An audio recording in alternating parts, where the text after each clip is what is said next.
that out, I think the fortune of the country can change. Similarly, there are thousands of things that are available from our scriptures we just discount. If we just go and do some research and mix that with the modern technology, a lot of things can be done, which will be really great for the country. Number three is, I'm also very happy seeing so many females out here, but for the country's growth, it's very critical that we give more importance to female and more important positions to female. And if you go to the scriptures, they're very clearly written, यत्र नार्यस्ते पूज्यन्ते रमन्ते तत्र देवता, कि जहाँ नारी की पूजा होती है वहीं देवता रहते हैं. And also that we saw Ganesh Vandana, we saw Saraswati Puja. So it's all about a tradition. Similarly, we must learn from our scriptures the root cause of happiness and progress. Similarly, it's very important that, in the corporate world, most of you are the human resource professional, I believe. And we are talking about new technologies coming in, artificial intelligence, whether there will be human resource department ever there or not. The technology has changed. Even 30 years back when I entered into the corporate world, this question was there, that the technology would change. And I was seen as a person who would reduce the job because I was computer literate. Today, computer literacy is like a basic everybody knows. But today we are talking about artificial intelligence. What is more important is not the technology. What Professor Padmakar already said, that the attitude towards the adapting the change has to be built in within us. So education has to be such that you are adapting yourself towards the change. Change will happen, something will happen, but the need of human resources is never going to end. And especially in a world today of social media, where the WhatsApp is creating so much of differences, so much of problems, that I think there's a need of a face-to-face meeting for everybody to resolve. And there the human resource is very important. All the organizations that we work in, because of this, so many groups that have got created on social media, it's adding a lot of efficiency. At the same time, it is creating drift, it is creating division. And that's where the human resource has to play a very, very important role. How can we distinguish that what is, when I'm writing, probably I don't have that feeling. But when I'm sitting in front of you, talking with you, I know, I'm seeing your eyes, I'm seeing your face, and my attitude, the way that I communicate is altogether different. So we have to create those platforms where face-to-face meeting still is so relevant, and we should encourage that to happen. So the human resource people have to really encourage that we should have such kind of meetings, should be more frequently happening, where people talk and understand each other in depth. For anything, most important thing is the attitude, and most important thing is that what do we feel about it? So if I feel good about something, the moment I go in front of that person, I am seeing everything positive. And the moment I feel bad about anything, even the positive appears to be negative to me. So this distinction has to be made by all the human resource persons. And that is why I feel that human resource department is one where, it is said that managing people is very easy, but at the same time, that's the most complex of the management systems that are there. So how to manage the people is the key for success of any organization. How do you meet your goals? How do you manage the people who decide that? And for you, when you go to a role and you go to the corporate world or the people who are already working, you have to see, how do I facilitate the various departments that they achieve the goals that they have set in. So these are some of the very, very basic things. I can talk for a long, long time, but I think for the so many dignitaries out here, they can share their own views. But that's what I feel the most important thing is the attitude and the feelings that you have towards your organization and the work that you need to do. And therefore, you please contribute and be positive towards the other people and create opportunities for them to excel. Thank you.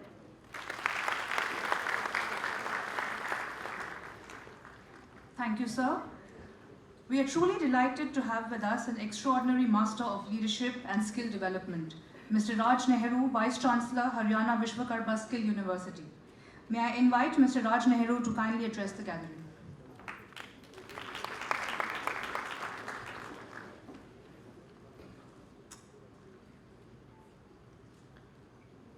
First of all, Dr. Padmakali, thank you very much for giving me this opportunity of addressing the students and the people here. And His Excellency Chris Sunday. It's a pleasure to be part of this group along with you here and all other dignitaries. Mr. Sharma, we have a long association since I was in the corporate. I have been part of this Amity University and I feel proud to be part of this event.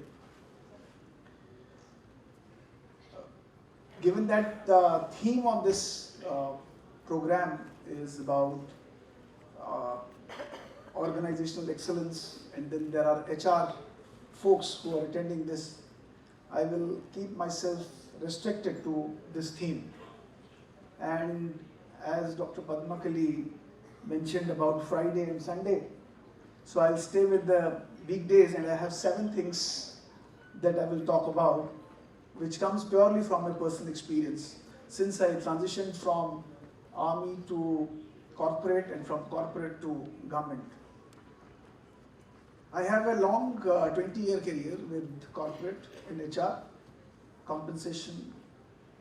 I spent some time as a Six Sigma Black Belt for a year, moved out of HR and then moved back to HR. And just 1.5 years back, when Government of India was conceptualizing about setting up the first skill university, Haryana government came up and they brought a bill in the assembly, and today we have the first skills university of country by name Haryana Vishwakarma Skill University, and I have got the privilege of being the founding vice chancellor of this university. And besides this, just a couple of weeks back, I have an additional responsibility of managing the mission, Haryana Skill Development Mission. So I'm leading Haryana Mission as well as Haryana Skill Development University.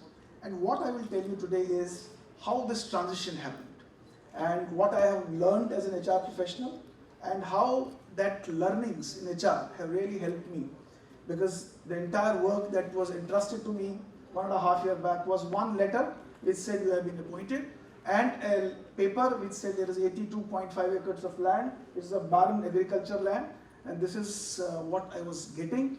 And after that, there was nothing that I had to start with. So people used to ask me, where are you working from? And I would say I am working from UMT. So sometimes people confuse it with IMT. They said, are you working from IMT? I said, no, it's UMT. They said, what do you mean by UMT? I said, under the mango tree. Because I had no office, I had no PN, I had no assistant. I just had one mobile phone, one laptop, one dongle, and I used to work from barista, cafe coffee day, or sometimes I will barge in someone's office and sit there and work. But thankfully, this 1 year and 2 months journey has been phenomenal. It has given me phenomenal exposure, experience, and it has given me opportunity of deploying HR practices that I had learned in IBM days, in Schneider days, in Mahalle days, to the work that I created exceptionally from zero. So one thing, I'll talk about 7 things. One important thing that when I moved out was that, remember, we are moving into a world where economy and industry and the business is moving from a linearity to a non-linearity. And when I say linearity, which means linearity between headcount and revenue, to a non-linearity. So you had days when your revenue will grow and your headcount will also proportionately grow. But the challenge today is no more linearity is there. It's completely become non-linear. Your revenue may grow, but your resources will not grow in proportion with that. Because of this, lots of challenges it has put. And one of the biggest challenges is that the way things are getting disrupted, the way the innovation is coming in, the way new things are coming up, it's putting a terrible pressure on business, because if they have to manage business profitably, they have to ensure they are aligning with these market forces, the drivers of change. So the first thing I realized was that wherever you work, wherever you go, whether you as a student you are working, whether as a professional you are working, the first important thing is continuously look for doing things differently. Continuously look for innovating. I had the challenge of starting from a barista. I had no office. So my biggest challenge was, how do I work? And I don't have a campus today which is ready to accommodate my students. So we kept on thinking what to do and how to do. And eventually, let me tell you, you will be proud because Haryana has come up with this model.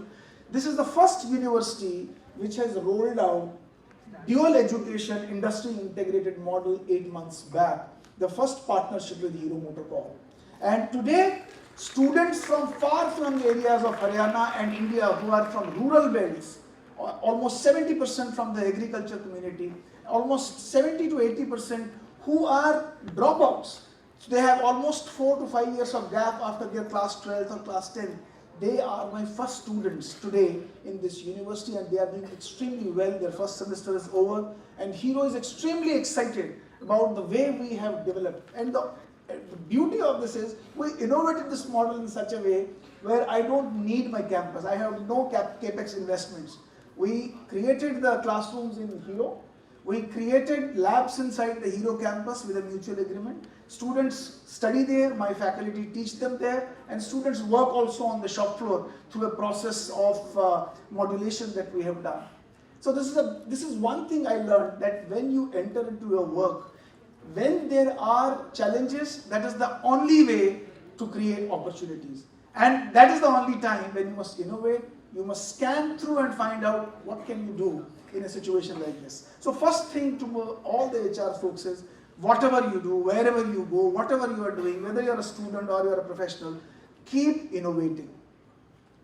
The second thing that I would want to bring to you is, you must always anticipate and prepare. Things are changing very fast. See, the changes that have happened in the last 15 to 20 years, if you compare these changes, you will not find these changes happen in the last 200 years. The change and the rate of change and the pace of change is so fast that if you fail to manage and maneuver through that change, you will be out of this market. So the most important thing is your anticipation ability, which means you have to keep on looking at data, looking at numbers. The analytics is the best way. And the analytics means you have to look multiple sources, multiple dimensions, multiple areas which is providing you information and data. Look at that. And you should develop the ability of correlating information and creating a new information about. When I say creating a new information, it means creating a new perspective, creating a new vision, how things may happen tomorrow. So, second thing that I want to tell you is, keep anticipating. And for anticipation, look for information, look for data, look for technology, look for options, look for sources, look for anything that's going around. Do not ignore even the smallest thing that is happening around you, because that smallest thing may have a biggest impact tomorrow if you ignore it. The third thing is, when you are into an organization, remember, we call it Pareto effect, that 20% of people do 80% of the effectiveness in the organization. I say opposite of it. When you are dealing with people, do not ignore the ordinary one. The best HR professional is the one who makes ordinary to do extraordinary work. And if you are able to do that, you have done the right thing for the organization. When I joined this university, I had option of hiring people, but the government salaries and they are very small. So very good people, professionals like you, they would always want to have bigger and fat salaries. So I had always the challenge of hiring people with lower salaries. But then I realized one thing, even if I get people at lower salaries with lower levels of experience, I need to get work out of them. And honestly telling you, in last 7 to 8 months, these people have become asset for my university. Their commitment, their contribution, their learnability has been far, far advanced than anyone else had I taken the professionals from corporate, had I had that opportunity. The fourth thing is, remember, everyone coming to you is coming with some strength. The problem with us is, the way we have been grown, the way we have been nurtured in our life is, we always look at the weakness. We always look at the shortcomings. That's the way we have been grown up. It's a genetic problem with all of us. When you get into your profession or when you are working with your colleagues, look at their strength. See, strengths can be developed. Weaknesses cannot be developed. No, people, they want to practice more weakness. They cannot master them. But strengths you have an opportunity of leveraging strength. So use the strength of people. Find everyone, even the person who is serving you the tea in the room, an assistant, a security guard, a peon, even they have phenomenal strengths. Look at what strengths they have and how you can leverage that strength. You can become the best HR professional if from the PN to a PM, you are able to connect and thread everyone together by connecting their strengths. One important thing I learned was that do not look for individual perfections. Look for perfect togetherness in the organization. Look for strengths that can be collectively used. See, when you have individual perfections, it becomes a top-down approach. People start dictating down the line. People become compliant in an environment like that. But that is not a sustainable model of driving performance. If you really want to drive performance, don't go by the top-down and individual strength. Go by an approach where you are harnessing the strength of togetherness, where you are bringing together and creating collaborative networks in the organization. As an HR professional, create more collaborative networks. Not only as HR professional, while you are students here, leverage the collaborative networks. You will see your knowledge and your ability to deliver or perform will double, triple if you are able to use the collective networks. So this collective intelligence is something that I find is very important. Last two things is, one is ethics and values. Do stay grounded. They are fundamental.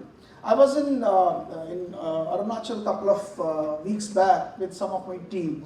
I'll tell you a small example of this ethics and values. There was a lady vendor on the roadside. She was preparing tea. She was selling the tea. So we ordered for 4 tea. We were 4 people. But one of my colleagues, he doesn't take sugar and doesn't take milk. So he only asked her to put some dry tea on the chalni and put the hot water on it. So we had 3 teas and he had the hot water on that tea. When we were going for the billing, I saw my colleague arguing with her. I went up to her. I said, what happened? He said, I'm giving her money for 4 tea. She's not accepting. She says it's only 3 tea, whereas we had 4 tea. And that lady was very clear. She said, no, my job of making tea is milk, sugar, tea bag, water, everything, and then it makes me tea. And then I will be able to demand money. You didn't take tea from me. See, a lady whose 2 rupees or 5 rupees is something that she earns, she could have taken that 5 rupees from us and we would have no objection to it. But her value system, she was very clear that what is that will make her earning, that is her revenue. What is not her revenue, she did not accept that 2 rupees or 5 rupees. So be grounded, stay grounded. Never, even there are conflicting situations with your superiors, managers, bosses, anyone. Stay grounded with your values, stay grounded with your integrity, stay grounded with your ethics. And this ethics not only in financial terms, ethics with people. And the last one I'll give an example is the communication, the 7th one.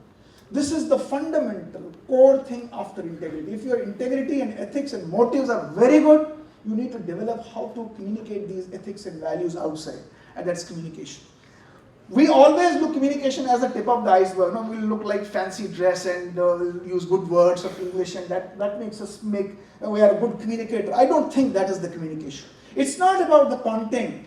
It's about the intent of the communication. And I will close with one small story. It's our Shastra mein story here. And for Sunday's convenience, I'll say this in English. You have heard about Narad. So Lakshmi and Shani, they were fighting with each other about who is better, who is best. So both of them had their arguments that I am better than you, or Shani was saying I am better than you. And at the end they decided, let's go to Narad and ask him, who is better among both of us.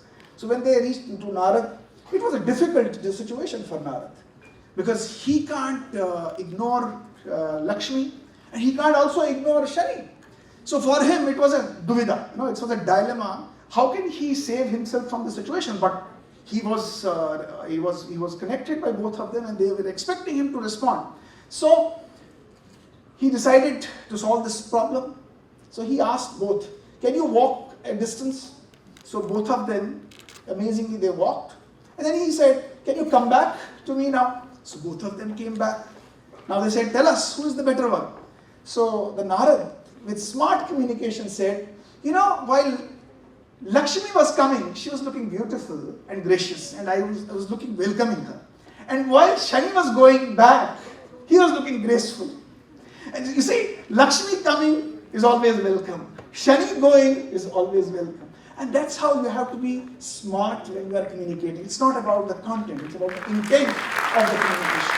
So with that,